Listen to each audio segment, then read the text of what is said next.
జై గురుదేవ్. ఓం శ్రీ సాయిరామ్. దివ్య ప్రేమ స్వరూపులారా, నిన్న మీరు గురు సందేశంలో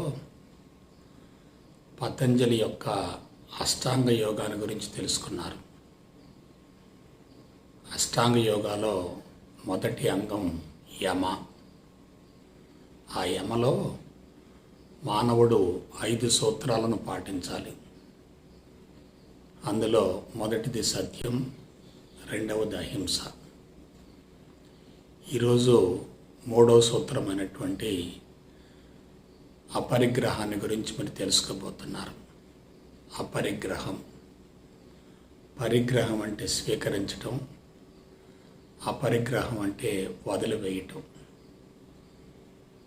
దాన్ని తెలుసుకోబోయే ముందు ఒక్కసారి ఆధ్యాత్మికతను గురించి, మానవ జీవన విధానాన్ని గురించి సమీక్షించుకుందాం. ఆధ్యాత్మికత అంటే నీ గురించి నువ్వు తెలుసుకోవటమే, నీ గురించి నువ్వు ఆలోచించుకోవటమే, నీ జీవిత పరమార్థం నెరవేర్చుకోవటం కోసం చక్కని ప్రణాళికను రూపొందించుకోవటమే. ఒక రకంగా ఆధ్యాత్మికత అంటే స్వార్థపూరితంగా జీవించటమే, స్వార్థంగా జీవించటమే. ఎందువలన ఇతరులను గురించి ఆలోచించటం వల్ల వాళ్ళ సమాచారం అంతరంగంలోకి ప్రవేశిస్తుంది. మన గురించి మనం ఆలోచించుకోవటం వల్ల అంతరంగ సమాచారం కరిగిపోతుంది. అంతరంగ సమాచారాన్ని పెంచుకోకూడదు, తగ్గించుకోవాలి. వాస్తవానికి అందరూ కూడా జ్ఞానపరంగా ఎదగగానే దాన్ని ఇతరులకు అందించాలని ఆరాటపడుతూ ఉంటారు. హృదయ మట్టంలో జీవించే వాళ్ళు ప్రపంచానికి విశిష్టమైన సేవలు అందించాలని పరితపిస్తూ ఉంటారు. సమాజం చెడిపోయింది కాబట్టి సమాజాన్ని ఉద్ధరించాలనేటటువంటి భావంతో అనేక పథకాలు, ప్రణాళికలతో పరుగులు పెడుతూ ఉంటారు. సామాజిక బాధ్యత ఉండటం, సామాజిక స్పృహ ఉండటం, హృదయ స్పందన ఉండటం అనేది సహజమే. అది తప్పు మాత్రం కాదు. ఎందుకంటే మనిషి అంటే మానవత్వంతో జీవించేవాడు కదా. మానవత్వంలో కరుణ, జాలి, దయ, ప్రేమ, అనురాగం, ఆప్యాయత ఉంటాయి కదా. అయితే ఒక విషయం గుర్తుపెట్టుకోండి, మనం ఇతరులను గురించి ఎక్కువగా ఆలోచిస్తూ ఉంటే వాళ్ళ సమాచారం లోపలికి ప్రవేశించి పదే పదే వాళ్ళు గుర్తుకొస్తూ ఉంటారు. దాన్నే పరధ్యానం అంటారు. మన అంతరంగంలో ఉన్నటువంటి చెడు సంస్కారాల మోతాదును సమూలంగా కరిగించుకోవాలంటే, తొలగించుకోవాలంటే మన జీవిత పుస్తకాన్ని మనం లోతుగా పరిశీలిస్తూ ఉండాలి, అధ్యయనం చేస్తూ ఉండాలి. కాబట్టి ఆధ్యాత్మికత అంటే సెల్ఫ్ రీసెర్చ్. ఆధ్యాత్మిక ప్రచారం కన్నా ఆధ్యాత్మికతలో జీవించడం చాలా ముఖ్యం. అందరూ ప్రచారం మీద దృష్టిని కేంద్రీకరిస్తున్నారు. అది 100% తప్పుడు విధానమే. ముందు స్వధర్మం, ఆ తర్వాతనే పరధర్మం. నిన్ను నీ ఉద్ధరించుకుంటేనే సమాజాన్ని ఉద్ధరించుకునే అర్హత కలుగుతుంది. అర్హత లేకుండా సమాజంలోకి వెళ్ళినా సమాజం స్వీకరించదు. వాస్తవానికి భౌతిక ప్రపంచం అనేది ఒక కుక్క తోక లాంటిది. అది ఎప్పుడూ వంకరగానే ఉంటుంది. మనం దాన్ని సరిచేయాలనుకున్నప్పుడు, సరిచేస్తున్నప్పుడు మాత్రం అది నిటారుగా ఉంటుంది. ఆ వంక తొలగిపోతుంది. సరిచేయటం ఆపేసిన మరుక్షణమే అది మామూలు స్థితికి వస్తుంది. అందుకే మహానుభావులు ఎంతోమంది గత 6-7 వేల సంవత్సరాలుగా ప్రపంచాన్ని మంచి మార్గం వైపుకు మళ్లించడం కోసం, ఆధ్యాత్మిక ప్రపంచాన్ని ఆవిర్భవింపజేయటం కోసం అనేక రకాల ప్రయత్నాలు చేశారు. జీవితాల్ని పూర్తిగా అంకితం చేశారు. కానీ ఏం జరుగుతుంది? ఆ మహానుభావుల ప్రభావం కొన్ని శతాబ్దాల వరకు కొనసాగుతుంది. ఆ తర్వాత మరలా మామూలు పరిస్థితి ఏర్పడుతుంది. ఆధ్యాత్మికతలోని కీలక అంశాన్ని గురించి ప్రపంచానికి శాస్త్రయుక్తంగా అందకపోవటమే అతి ప్రమాదకరంగా మారింది. అందుకే ప్రచారాలు పెరుగుతున్నాయి, కానీ ఆచారం తగ్గిపోతూ వస్తుంది. ఎప్పుడైతే మనం వేరే వాళ్ళని గురించి ఆలోచిస్తూ ఉంటామో మన శక్తి హరించుకుపోతూ ఉంటుంది, బంధాలు పెరుగుతూ ఉంటాయి. వాళ్ళని గురించి మనం మంచిగా ఆలోచిస్తూ ఉంటే రాగం పెరుగుతుంది, చెడుగా ఆలోచిస్తూ ఉంటే ద్వేషం పెరుగుతుంది. రాగమైన బంధమే, ద్వేషమైన బంధమే.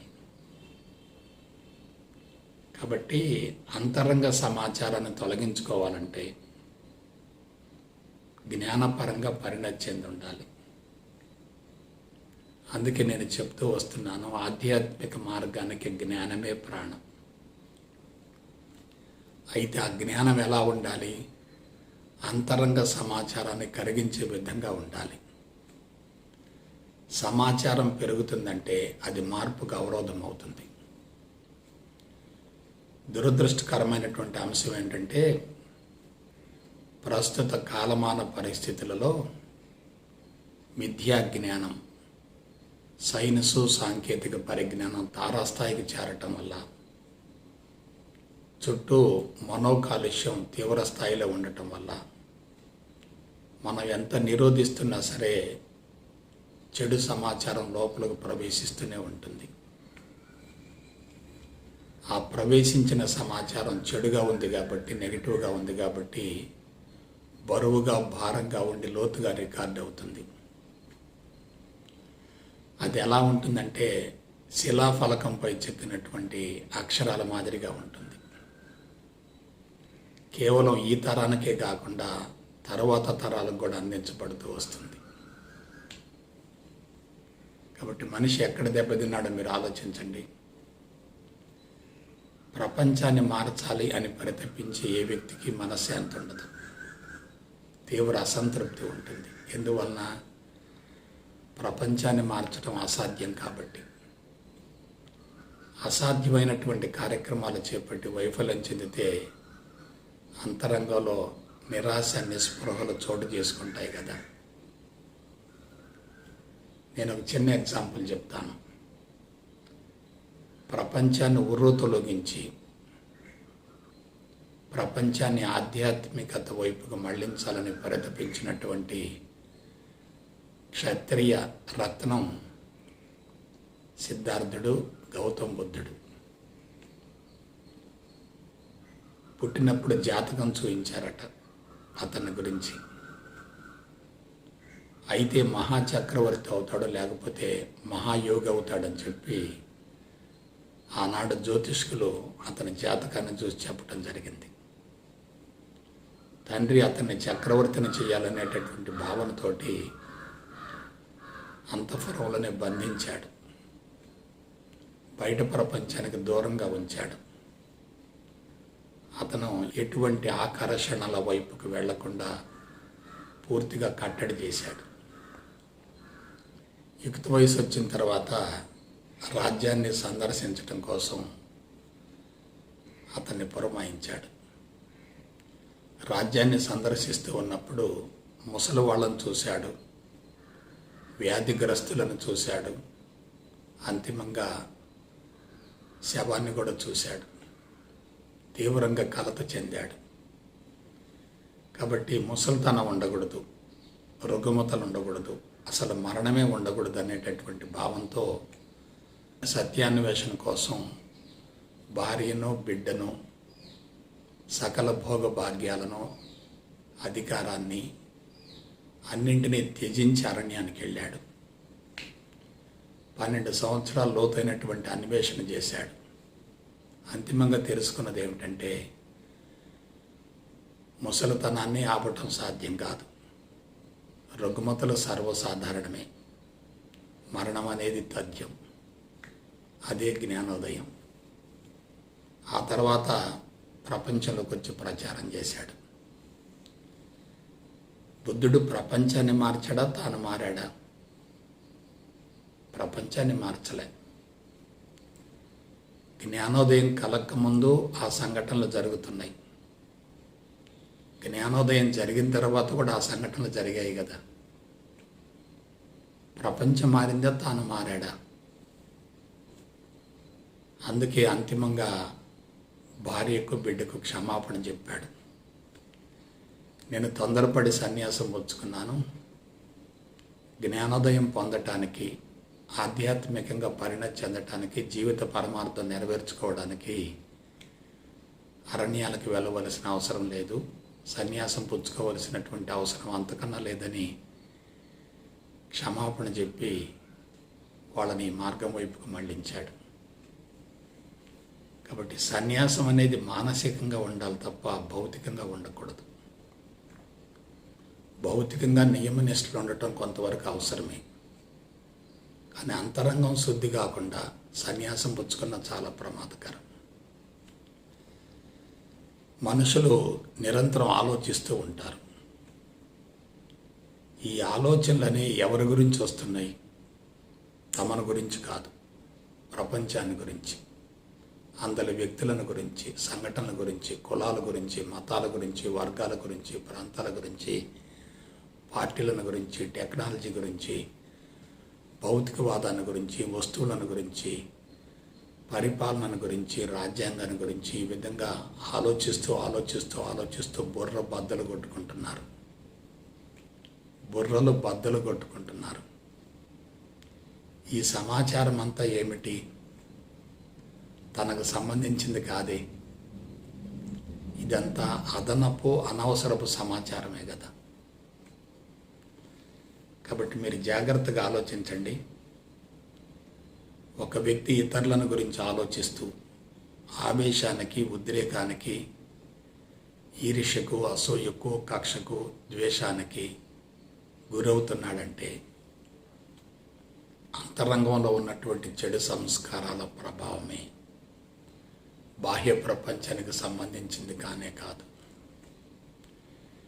వేరే వాళ్ళ గురించి అతిగా అనవసరంగా విపరీతంగా ఆలోచించడం అంటే అది ధ్యానం ఎలా అవుతుంది? అది పరధ్యానమే కదా. పరధ్యానం వల్ల శక్తి ఇంకా హరించుకుపోతుంది కదా. కాబట్టి మనం ఏం చేయాలి? మన అంతరంగ సంస్కారాల స్వభావాన్ని మార్చుకోవాలి. ఇతరులను గురించి ఆలోచించకుండా ఉండటం కాదు, వాళ్ళ పట్ల బలీయమైనటువంటి బంధాలను ఏర్పరచుకోకూడదు. వాళ్ళని గురించి ఆవేశపూరితంగా ఆలోచించకూడదు. మనల్ని కష్టపెట్టిన వ్యక్తులు ఉన్నారు, నష్టపెట్టిన వ్యక్తులు ఉన్నారు, బాధ పెట్టిన వ్యక్తులు ఉన్నారు, హింసించిన వ్యక్తులు ఉన్నారు, మోసం చేసిన వ్యక్తులు ఉన్నారు, అపకారం చేసిన వ్యక్తులు ఉన్నారు, దూషించిన వ్యక్తులు ఉన్నారు, కొట్టినటువంటి వ్యక్తులు ఉన్నారు, చంపబోయినటువంటి వ్యక్తులు కూడా ఉన్నారు. కానీ వాళ్ళు అలా చేయటం వల్ల మనకు నష్టం కలిగింది అని అనుకుంటున్నాం. అదే అజ్ఞానం. వాళ్ళు ఆ విధంగా చేయటం వల్ల చెడు కర్మఫలం వాళ్ళ అకౌంట్లో పడింది. మనం వాళ్ళని గురించి అతిగా అనవసరంగా పిచ్చి పిచ్చిగా ఆలోచిస్తూ ఆవేశాన్ని పెంచుకుంటే మన అకౌంట్లోనికి చెడు కర్మఫలం చేరుతుంది. అది వాళ్ళకు ప్రమాదం కాదు, మనకు ప్రమాదం. కొన్ని సందర్భాల్లో వాళ్ళు మన పట్ల సదభిప్రాయాన్ని ఏర్పరచుకున్నప్పటికీ వాళ్ళ పట్ల మనం పాత విధానాలని అనుసరిస్తూ ఉండి వాళ్ళ పట్ల మనకున్నటువంటి అభిప్రాయాన్ని మార్చుకోకపోతే వాళ్ళకి నష్టం లేదు కదా. కాబట్టి ఒక విషయం చెప్తున్నాను, జ్ఞాపక శక్తి ఉండటం అనేది మానవుడికి వరం కానే కాదు, అతి ప్రమాదకరమైన శాపం. మిగతా ప్రాణికోటికి మానవులకు మధ్య ఉన్నటువంటి వ్యత్యాసం ఏంటంటే, మిగతా ప్రాణికోటికి అతి తక్కువ స్థాయిలో జ్ఞాపక శక్తి ఉంటుంది. అది కూడా కేవలం శారీరక అవసరాలకే పరిమితం అవుతుంది. కానీ మానవుడిలో అపారమైన జ్ఞాపక శక్తి ఉంది. విశ్వాన్ని మొత్తాన్ని లోతుగా అధ్యయనం చేసేటటువంటి స్థాయి ఉంది.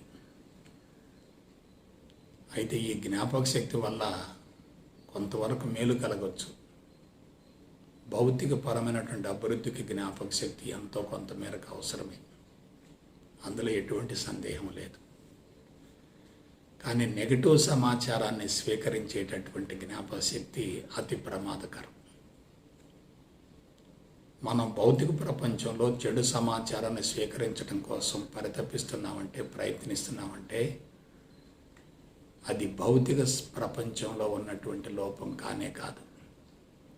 అక్కడ ఎటువంటి సమాచారం ఉన్నా మన అంతరంగం దానికి స్పందించకపోతే ఆ సమాచారం లోపలికి ప్రవేశించే ప్రసక్తే లేదు. కాబట్టి జాగ్రత్తగా ఆలోచించండి.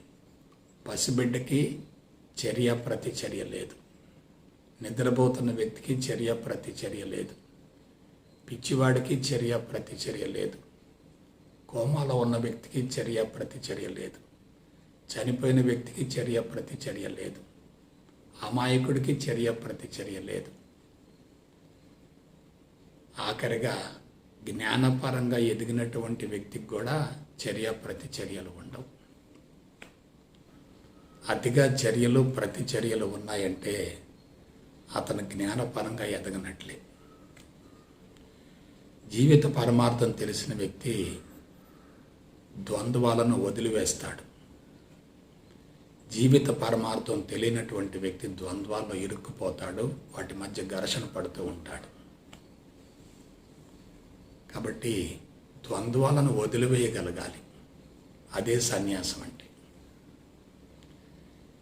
ఇప్పటి వరకు జీవితంలో మనం సేకరించిన సమాచారం మొత్తం కూడా లోపల రికార్డ్ అవుతుంది. ఆ రికార్డ్ అయినటువంటి సమాచారమే మనల్ని ముందుకు నడిపిస్తూ ఉంటుంది. కాబట్టి we are totally being operated by our past karma. That is nothing but memory. మన కర్మలే మనల్ని ముందుకు నడిపిస్తూ ఉంటాయి. అదే జ్ఞాపక శక్తి అంటే. కాబట్టి కర్మలో ఉన్నంత వరకు మనిషిలో ప్రేరణ ఉంటుంది. ప్రేరణ ఉందంటే చర్య ఉంటుంది, చర్య ఉందంటే ప్రతిచర్య ఉంటుంది. చర్య ప్రతిచర్యలు జరుగుతున్నాయంటే సంస్కారాల మోతాదు పెరుగుతున్నట్లే. కాబట్టి జాగ్రత్తగా ఆలోచించుకోండి. హింసాత్మక ఘటనలు జరుగుతున్నాయంటే తనకు అనుకూలంగా ప్రపంచాన్ని మార్చుకోవాలనే భావన బలీయంగా ఉంది. ప్రపంచాన్ని మార్చాలి అనే భావన కూడా అంతరంగంలో బలీయంగా ఉంటుంది. అటువంటి వ్యక్తులే సమాజంలోకి పరుగులు పెడుతూ ఉంటారు. వాళ్ళు సమాజంలోకి పరుగులు పెట్టడానికి మూల కారణం బాహ్య ప్రపంచం కానే కాదు, అంతరంగమందు ఆ ప్రపంచ సమాచారం బలీయంగా ఉండటం. మానవులు ఒకే చోట ఉండటం వల్ల, వందల వేల లక్షల మంది కలిసి జీవించటం వల్ల మెంటల్ పొల్యూషన్ విపరీతంగా ఉంటుంది. మనసు అనేది ఒక రకంగా అంటువ్యాధి లాంటిది. అది ఒకళ్ళ నుంచి మరొకళ్ళకి నిరంతరం సోకుతూ ఉంటుంది. జ్ఞాని అంటువ్యాధికి గురికాడు. అజ్ఞాని అంటువ్యాధికి గురై అంటువ్యాధిని పెంచుతూ ఉంటాడు. మరొక విశేషం, ఎప్పుడైతే జ్ఞాపకశక్తి పెరుగుతుందో మనిషికి అనుభవాలు పెరుగుతూ కోరికలు కూడా పెరుగుతూ ఉంటాయి. ఒక విషయం చెప్తున్నాను, గత కొన్ని శతాబ్దాలుగా జనాభా అనూహ్యంగా పెరుగుతూ వస్తుంది, నాగరికత పెరుగుతూ వస్తుంది, భౌతికవాదపు మత్తు పెరుగుతూ వస్తుంది, పారిశ్రామిక ఉత్పత్తులు పెరుగుతూ వస్తున్నాయి. మనిషి భోగలాలస జీవితానికి అలవాటు పడుతున్నాడు. శారీరక ఇంద్రియ మట్టాలకే పరిమితం అవుతున్నాడు. అటువంటి స్థితిలో కోరికలు అనూహ్యంగా పెరుగుతూ ఉంటాయి. ఒక విషయం చెప్పండి, ప్రపంచ జనాభా అందరి కోరికలు తీర్చడానికి భూమండలంలో ఉన్నటువంటి వనరులు సరిపోతాయా? భూమండలంలో ఉన్నటువంటి వనరులు సరిపోతాయా? అందుకే మానవులు ఏమవుతున్నారు, భూమండలపు సంపద సరిపోదనేటటువంటి భావంతో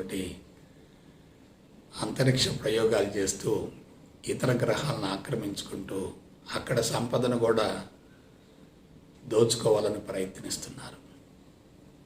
ఇదంతా ఏమిటి? తెలివి మేధా సంపత్తి. తెలివి మేధా సంపత్తి అనేది వరం కాదు, శాపం. అదే అహంకారాన్ని పెంచుతుంది. అందువల్ల ఇటువంటి కీలకమైనటువంటి అంశాలను గురించి అవగాహన లేకుండా సాధన పేరుతో కళ్ళు మూసుకుంటే కలిగేటటువంటి ప్రయోజనం ఏమిటి? అపరిగ్రహం అంటే ఏమిటి? పరిగ్రహం అంటే స్వీకరించటం, అపరిగ్రహం అంటే వదిలివేయటం, నిరాకరించటం. జాగ్రత్తగా విశ్లేషించుకోండి. మనం ఉపయోగించుకునే ప్రతి వస్తువు వెనుక కర్మఫలం ఉంటుంది. మనం వాడుకునే ప్రతి వస్తువు వెనుక శ్రమశక్తి ఉంటుంది. మనం అవసరానికి మించి వాడుకుంటున్నామంటే, ఉపయోగించుకుంటున్నామంటే అది ఏమవుతుంది? చెడు కర్మ ఫలం అవుతుంది. శ్రమశక్తిని దోచుకోవటం అవుతుంది. ప్రకృతిలో శ్రమశక్తిని దోచుకున్న ఏ జంతువు అయినా సరే శిక్షించబడుతుంది. శాకాహారులు వృక్షాల మీద ఆధారపడతాయి, మాంసాహారులు శాకాహారుల మీద ఆధారపడతాయి. శాకాహారులు హింసించబడతాయి, మాంసాహారులు హింసిస్తూ ఉంటాయి. కాబట్టి వృక్షాల కన్నా జంతువుల్లోనే బాధలు ఎక్కువగా ఉన్నాయి. ఆ జంతు సామ్రాజ్యం మొత్తంలోకెల్లా మానవ జాతులు ఇంకా బాధలు ఎక్కువగా ఉన్నాయి. ఎందువల్ల? అవసరానికి మించి సేకరించుకోవటం, అవసరానికి మించి దాచుకోవటం, అవసరానికి మించి దోచుకోవటం, అవసరానికి మించి అనుభవించటం, అవసరానికి మించి కోరుకోవటం, అవసరానికి మించి కావాలని వెంటబడటం. కాబట్టి కొంచెం జాగ్రత్తగా ఆలోచించండి. మనిషికి అవసరమైంది ఎంత, సమకూర్చుకునేది ఎంత? మనిషికి అవసరమైంది ఎంత, సమకూర్చుకునేది ఎంత? అవసరానికి మించి సమకూర్చుకోవటం అంటే దాన్ని ఏమంటారు? అత్యాశ అంటారు, పేరాశ అంటారు, దురాశ అంటారు. అంతకు మించిన ప్రమాదం మరొకటి ఏముంటుంది? కాబట్టి ధర్మంగా జీవించటం అంటే ఏమిటి?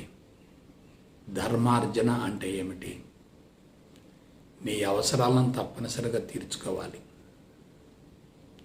కానీ అవసరాలకు మించి అనవసరంగా సమకూర్చుకోకూడదు. అవసరాలను తగ్గించుకోమని ఎక్కడ చెప్పటం లేదు, కానీ అనవసరంగా వృధా చేయవద్దు. అవసరానికి మించి సేకరించడం అంటే ఇతరుల యొక్క అవసరాలను మనం తగ్గించినట్లే కదా. అవసరానికి మించి పూజిస్తున్నాం, దానివల్ల ఇతరుల యొక్క అవసరాన్ని మనం ఎంతో కొంత మేరకు ఉపయోగించుకున్నట్లే కదా. ఉదయం నుండి సాయంత్రం వరకు మనం ఎన్నో కార్యక్రమాల్లో పాల్గొంటూ ఉన్నాం. ప్రత్యక్షంగా పరోక్షంగా ఎంతోమంది యొక్క శ్రమశక్తిని మనం ఉపయోగించుకుంటూ ఉన్నాం.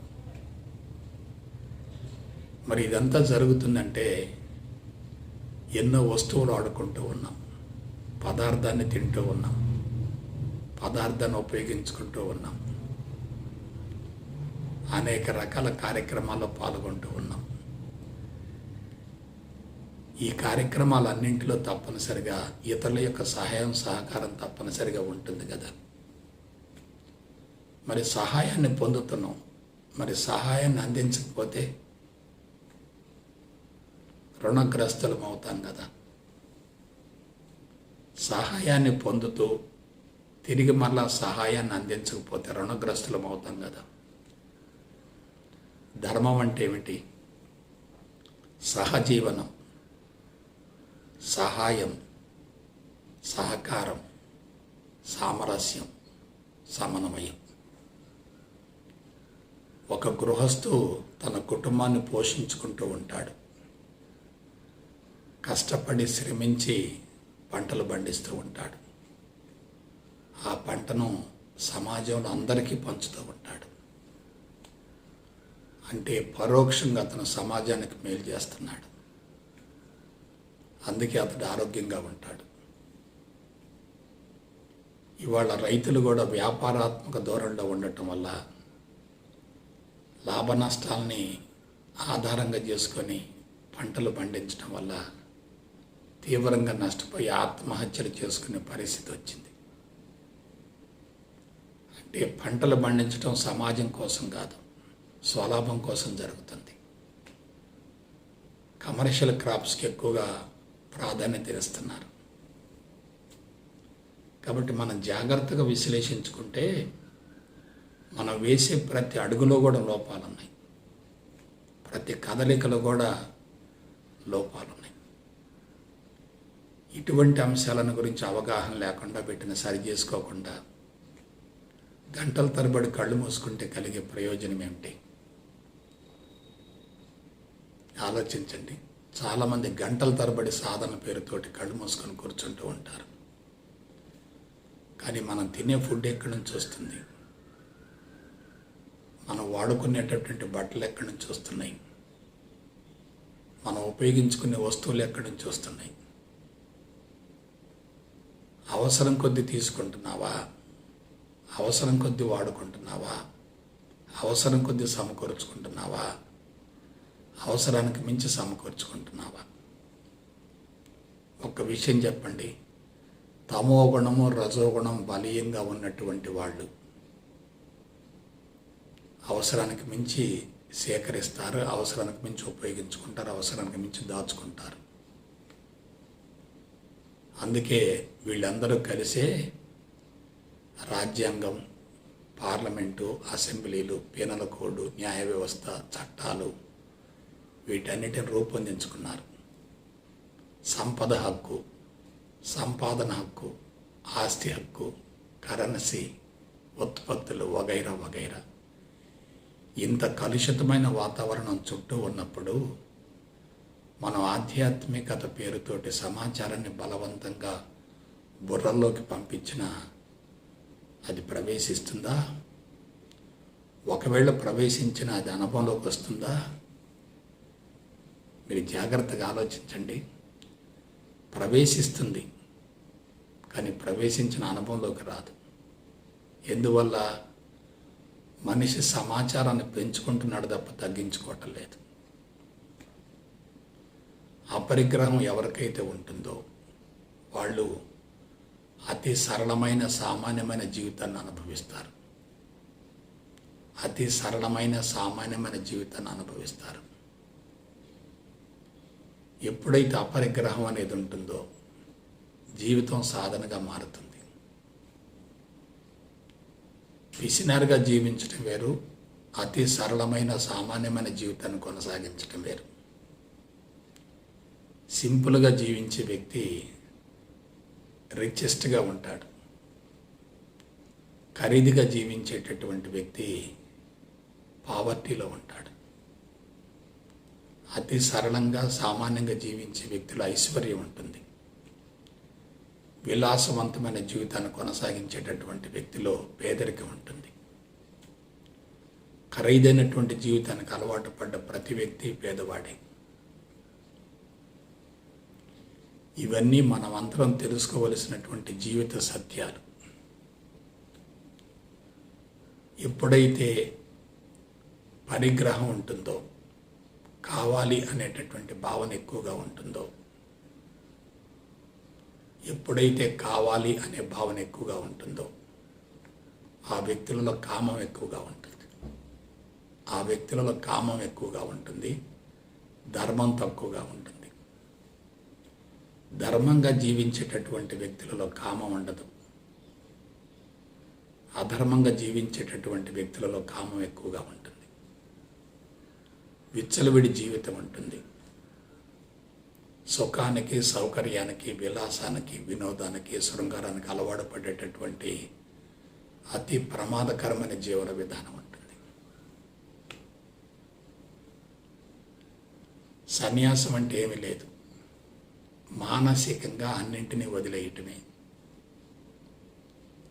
అంతరంగంలో అరిషడ్ వర్గాలు ప్రకోపిస్తూ ఉన్నప్పుడు, సంస్కారాల ప్రేరణ బలీయంగా ఉన్నప్పుడు, మనిషి ప్రపంచం మీద పంజా వేసాలని చెప్పి పథకాలు వేస్తూ ఉంటాడు.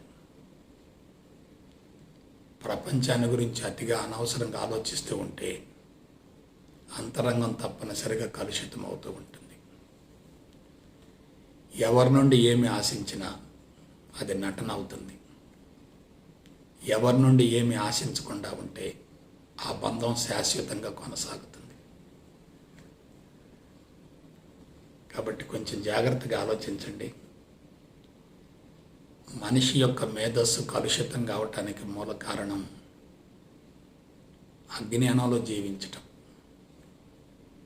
విద్యా జ్ఞానాన్ని పెంచుకోవటం, సైన్సు సాంకేతిక పరిజ్ఞానంలో పూర్తిగా నిమగ్నం కావటం, ప్రకృతి మీద విపరీతంగా ప్రయోగాలు చేయటం, ప్రకృతి సంపదను అవసరానికి మించి దోచుకోవటం,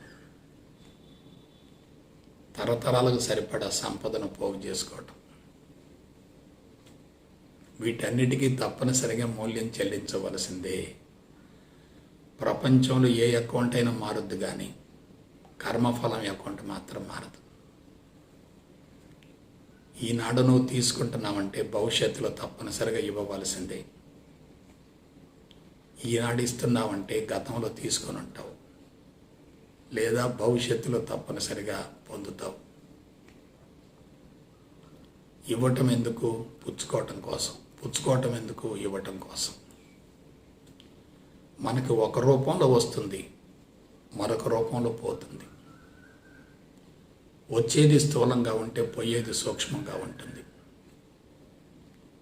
వచ్చేది సూక్ష్మంగా ఉంటే పోయేది స్థూలంగా ఉంటుంది.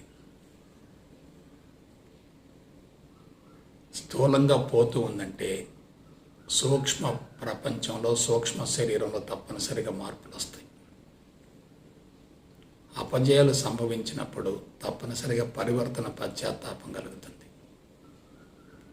విజయాలు సంభవించినప్పుడు ఒకవైపు విశ్వాసం కలుగుతుంది, కానీ అంతే మోతాదులో తప్పనిసరిగా గర్వము, మదము, అహంకారం పెరుగుతాయి.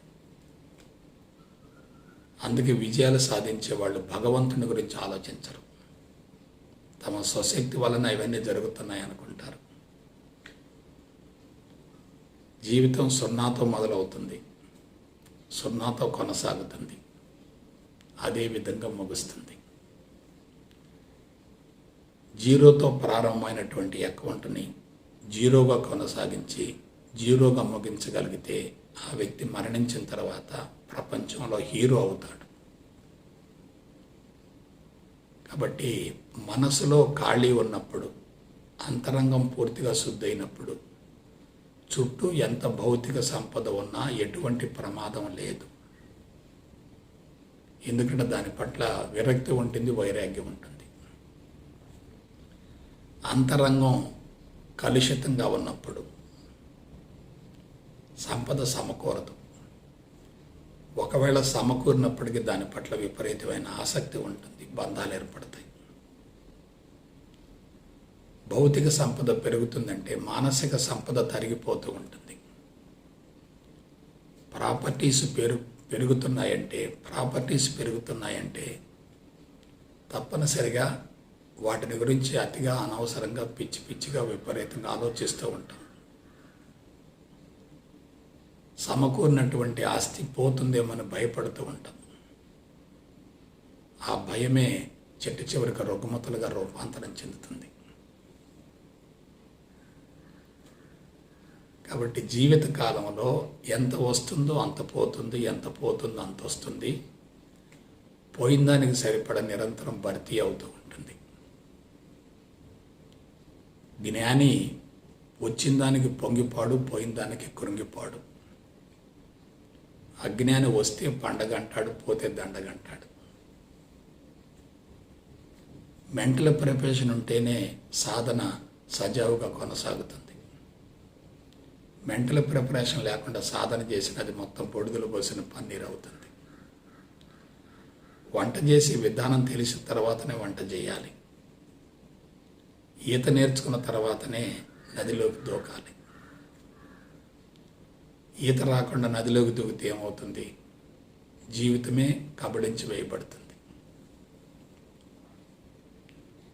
కాబట్టి జాగ్రత్తగా ఆలోచించుకోండి. పరిగ్రహం, అపరిగ్రహం. పరిగ్రహం అంటే స్వీకరించటం, అపరిగ్రహం అంటే వదిలివేయటం, వద్దు అనుకోవటం. ప్రపంచం నుండి స్వీకరించాలి అనే భావన ఉందంటే మనిషిలో తప్పనిసరిగా అంతరంగ సంస్కారాలు చెడుగా ఉన్నట్లే. అంతరంగం కలుషితంగా ఉన్నప్పుడు మనిషి ప్రపంచం నుండి విపరీతంగా ఆశిస్తూ ఉంటాడు, కోరుకుంటూ ఉంటాడు. అంతరంగం శుద్ధయ్యే కొద్దీ ప్రపంచం విలువలేనిదిగా కనిపిస్తుంది. అంతరంగం కలుషితంగా ఉన్నంతకాలం ప్రపంచం విలువైనదిగా కనిపిస్తుంది. విలువలేని ప్రపంచానికి విలువనివ్వటం అంటే తన విలువను గుర్తించలేకపోవటమే కదా.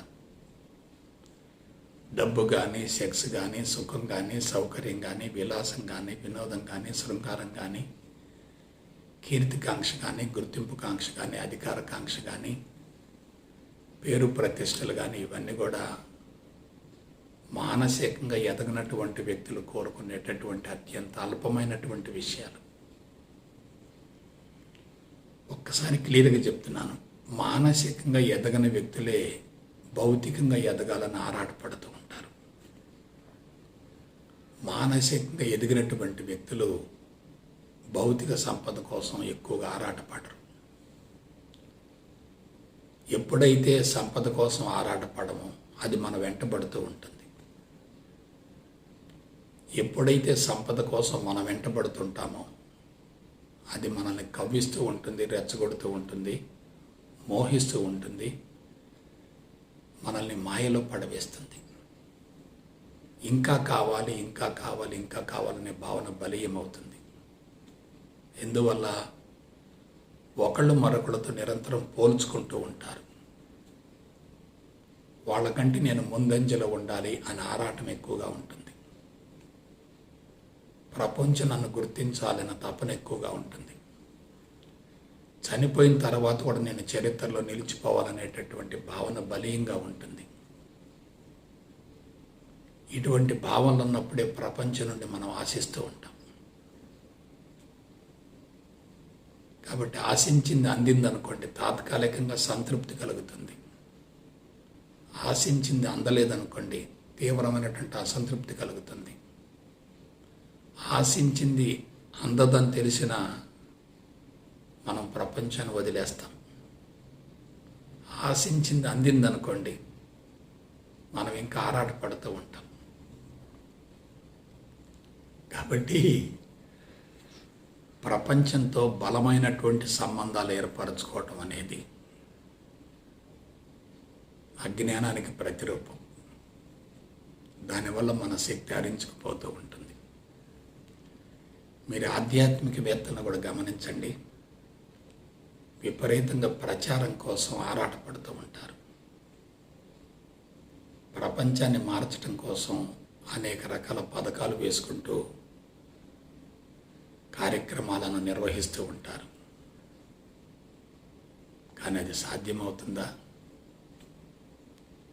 ఒక వ్యక్తి మరొక వ్యక్తిని ఉపరితలంలో తాత్కాలికంగా ప్రభావితం చేయగలుగుతాడు, కానీ మూల నిర్మాణాన్ని మార్చలేడు కదా. ఈవెన్ అవతార పురుషుడు వచ్చినా సరే మూల నిర్మాణాన్ని మార్చడం చాలా కష్టం. నిర్దిష్టమైనటువంటి బేసిక్ కాన్స్టిట్యూషన్ ఉంటుంది, అది త్వరగా మారదు. అందుకే ఎవరు ఎన్ని రకాల విఫల ప్రయత్నాలు చేసినా ప్రపంచం ఇంకా బలహీనపడుతుంది తప్ప మెరుగుపడటం లేదు. కానీ ప్రయత్నాలు మాత్రం జరుగుతూ ఉన్నాయి. ప్రపంచాన్ని మార్చాలి అని విఫల ప్రయత్నం చేసి వైఫల్యం చెందినటువంటి వ్యక్తులకే త్వరగా జ్ఞానోదయం కలుగుతుంది. ఎందుకంటే మార్చడం అసాధ్యం అనే విషయం అనుభవంలోకి వస్తుంది. ప్రయత్నం చేస్తారు, కానీ ఒక దశకు పోయిన తర్వాత అసాధ్యం అని తెలుసుకుంటారు. అసాధ్యం అని తెలుసుకున్నారంటే వాళ్ళకి జ్ఞానోదయం కలిగినట్లే.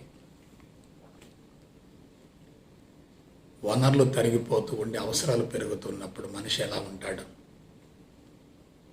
వనరులు పుష్కలంగా ఉండి జనాభా తక్కువగా ఉంటే మానవ జీవితం ఎలా ఉంటుంది? వనరులు తక్కువగా ఉన్నప్పటికీ అవసరాలను తగ్గించుకుంటే మనిషి జీవితం ఎలా ఉంటుంది? కాబట్టి పుష్కలంగా వనరులు ఉన్నప్పటికీ అవి నాకు అవసరం లేదు అనే భావన ఉందనుకోండి, మనిషి ఎలా ఉంటాడు? వనరులు లేకపోయినా అవసరాలు తీరటం కోసం ఆరాటపడుతూ ఉంటే మనిషి ఎలా ఉంటాడు? ప్రస్తుతం ప్రపంచంలో ఏం జరుగుతుందో మీరు ఆలోచించండి. సంవత్సరం గడిచిందంటే వనరులు విపరీతంగా హరించుకుపోతున్నాయి. అవసరాలు విపరీతంగా పెరుగుతున్నాయి. పిండి లేకుండా రొట్టెలు కావాలని చెప్పి అందరూ పరితపిస్తున్నారు. కానీ పిండి లేకుండా రొట్టెలు ఎలా వస్తాయి? అందుకే అన్వేషణలు జరుగుతున్నాయి, పరిశోధనలు జరుగుతున్నాయి. క్రొత్త టెక్నాలజీ వెలుగులోకి వస్తుంది. మనిషి ఏదో సాధించానని చెప్పి గర్వంగా చెప్పుకుంటున్నాడు. వృద్ధి రేటును పెంచుకుంటూ ఉన్నాడు. కరెన్సీని ముద్రిస్తూ ఉన్నాడు. కానీ కష్టాలు మాత్రం తగ్గటం లేదు. కరెన్సీ కట్టలు పెరుగుతున్నాయి, ఖర్చుల మోత కూడా పెరుగుతుంది. ఎప్పుడైతే ఖర్చుల మోత పెరుగుతూ ఉంటుందో ధర్మంగా జీవించాలనే భావన ఉండదు. అధర్మంగానైనా అడ్డదారులు తొక్కైనా సరే సంపదను పోగు చేసుకోవాలనే భావన ఎక్కువగా ఉంటుంది. అది సెక్యూరిటీ అనుకోండి, భద్రత అనుకోండి. కుటుంబ అవసరాలు కూడా తప్పించుకోలేని విధంగా ఉన్నాయి. కుటుంబ అవసరాలు తీర్చకపోతే కుటుంబంలో గౌరవం ఉండదు కదా. ఆలోచించండి ఒకసారి. ఇవాళ ప్రపంచంలో జరిగేటటువంటి అనేక రకాల హింసాత్మక ఘటనల వెనుక ఒకే ఒక మూల సూత్రం దాగుంది. అదేమిటంటే శారీరక అవసరాలు తీరకపోవటం, కుటుంబ అవసరాలు తీరకపోవటం, కుటుంబ పోషణ కడు భారంగా తయారు కావటం, మనుషులు వ్యసనాలకు అలవాటు పడటం, అనుభవించాలనే తపన ఎక్కువగా ఉండటం. సో ఇవన్నీ కూడా మనం అందరం తెలుసుకోవలసినటువంటి నగ్న సత్యాలు. ఆధ్యాత్మికంగా ఎదిగిన తర్వాత ప్రపంచమే మన కాళ్ళ దగ్గరకు వస్తుంది. కానీ ప్రపంచం మన కాళ్ళ దగ్గరికి రావాలని చెప్పి ఆశించి ఆధ్యాత్మిక మార్గంలో ఉండకూడదు. మనం ఎదుగుతూ ఉంటే ప్రపంచం అనుకూలం అవుతూ ఉంటుంది. మనం బలహీనపడుతూ ఉంటే ప్రపంచం మనకు దూరం అవుతూ ఉంటుంది. మనం మన దృష్టిని మన అంతరంగం మీద కేంద్రీకరించాలి తప్ప ఇతర అనవసరపు విషయాల గురించి అతిగా పిచ్చిగా ఆలోచించకూడదు. మనల్ని గురించి మనం ఆలోచించుకునే కొద్దీ మన లోపాలు మనకు తెలిసిపోతూ ఉంటాయి, మన బలహీనతలు మనకు తెలిసిపోతూ ఉంటాయి. ఆ బలహీనతలు తొలగిపోతూ ఉంటే మనోబలం పెరుగుతూ ఉంటుంది. మనోబలం పెరుగుతూ ఉంటే సంకల్పాలు నెరవేరుతూ ఉంటాయి. కాబట్టి దేనికోసం అయితే మనం ప్రపంచంలో పరితపిస్తున్నామో అంతకంటే ఎక్కువ మనం పొందొచ్చు. ఎప్పుడు మనల గురించి మనం లోతుగా అధ్యయనం చేసినప్పుడు, మనల గురించి మనం తెలుసుకోగలిగినప్పుడు. కాబట్టి బిడ్డలారా, అంతరంగ శుద్ధే జీవిత పరమావధిగా భావించి ప్రపంచంతో ఉన్నటువంటి బలీయమైన సంబంధాలను సమూలంగా కరిగించుకొని వదిలించుకొని జీవిత పరమార్థం నెరవేర్చుకోవటం కోసం